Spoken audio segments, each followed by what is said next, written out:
Sportelli della CGIL presi d'assalto da lavoratori ultra sessantenni che chiedono di andare in pensione con quota 100. In queste ore sta accadendo proprio l'invasione dei potenziali aventi diritto o comunque delle persone che hanno ascoltato i telegiornali, gli organi di stampa in queste ore e che ovviamente sono tutti quanti molto curiosi di capire se da una parte possono avere una risposta concreta, reale in ambito pensionistico. Ad alcuni, come dire, siamo costretti a dire che purtroppo non sarà così.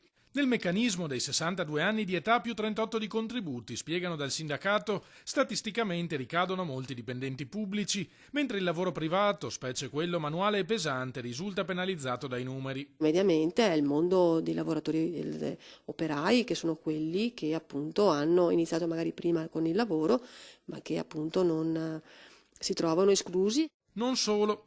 Anche chi ha raggiunto l'età giusta rischia di andare incontro alla brutta sorpresa una volta contattato lo sportello. Io magari ho 62 anni, per cui penso, se ho lavorato una vita, penso di poter andare in pensione, poi mi rendo conto che la mia stagionalità non mi permette di avere i 38 anni di contributi con cui andare in pensione. Pensiamo a tutto l'agroalimentare, pensiamo ad altri settori, commercio, che come dire, hanno una stagionalità e quindi i lavoratori e le lavoratrici non avranno questa possibilità. Quota 100, sostengono dalla CGIL, è dunque solo un palliativo. Serve una vera riforma delle pensioni che superi definitivamente la Fornero.